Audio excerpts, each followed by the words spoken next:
हाँ जी फ्रेंड्स, उसके बाद हम करते हैं कुछ क्वेश्चन जो कि पहले तो हम क्या करेंगे, सिंपल क्वेश्चन भी ट्राई करेंगे, धीरे धीरे हम उसका लेवल बढ़ाएंगे। फॉर एग्जांपल एक क्वेश्चन है हमारे पास,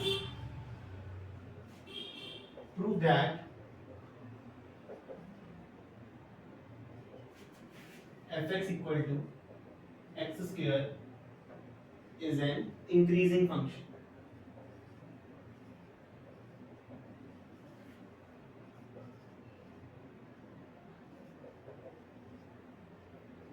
in 0 to infinity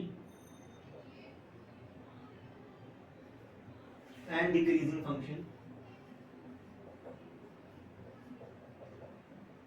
in minus infinity to 0।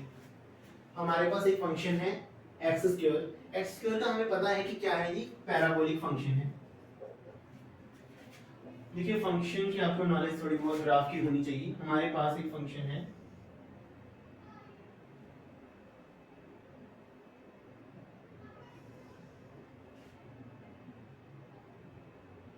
सबसे पहले इसकी लेफ्ट हैंड साइड कर्व की बात करते हैं, बाद में राइट हैंड साइड कर्व की बात करेंगे। देखिए ये पॉइंट है हमारे पास 0,0 origin.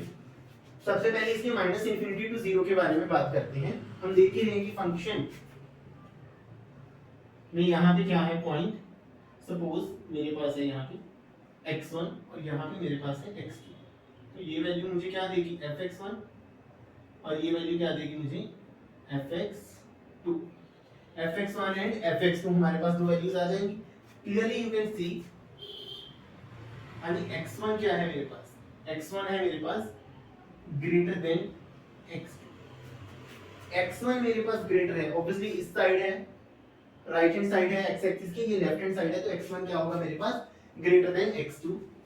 But you can clearly see fx1 is smaller than fx2। fx1 क्या है, स्मॉलर है fx2 से, therefore fx is a strictly decreasing function from minus infinity to 0। You can clearly see minus infinity to 0 ये क्या हो रहा है, decrease कर रहा है। बिकॉज अभी तक हमने डेरिवेटिव का कहीं यूज नहीं किया, तो हमें बेसिकली ग्राफ की हेल्प से या इनइक्वालिटी जो हमने पिछले क्वेश्चन में बनाई है वैसे ही हमें करके देखना पड़ेगा। ओके, या फिर अगर हम राइट हैंड साइड को देखें, राइट हैंड साइड में क्या है, यहाँ पे अगर हम कोई भी दो पॉइंट्स लें, और कर्व से भी हमें पता चल रहा है, या फिर कोई भी दो पॉइंट्स हम लेते, सपोज x3 एंड x4, तो मेरे पास क्या आता है यहाँ पे fx4, y की वैल्यू fx3। मैं यहीं पे लिख रहा हूँ आपकी सुविधा के लिए कि x3 क्या वैल्यू दे रहा है fx3 एंड x4 क्या वैल्यू दे रहा है fx4। क्लियरली हमारे पास f x3 x4 belongs to 0 to infinity, there can be any point, then if x3 is smaller than x4, you can clearly see कि उसका जो रिजल्ट है, जो फंक्शन की वैल्यू है वो भी तो स्मॉलर ही है, तो इसमें जो साइन है वो रिजर्व नहीं, रिवर्स नहीं किया। ओके, प्रिजर्व किया इसने इनइक्वालिटी को। इसने क्या किया, इनइक्वालिटी को रिवर्स डिक्रीजिंग में इसने क्या किया, preserve. So that's why it is a strictly increasing function from 0 to infinity. ऐसे हम ये क्वेश्चन ट्राई कर सकते हैं, इधर with the knowledge of graphs और with the knowledge of inequality.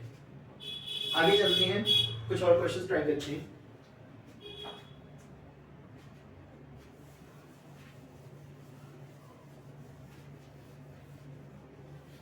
एक चीज नोट कीजिए, इस फंक्शन में अगर हमें ये बोल देते हैं that you have to find, कि अगर फंक्शन के बारे में बताना होता है increasing decreasing for the complete domain for on the real numbers, you can ये फंक्शन देखिए पहले ये वाले इंटरवल में क्या कर रहा था, decrease, then it is increasing. Therefore अगर पूरे के पूरे डोमेन जो क्या थे, रियल नंबर्स ले लेते, देन फंक्शन क्या होता है यहाँ पे, then not decreasing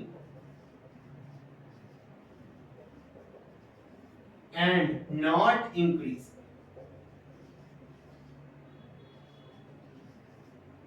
function on set of real numbers।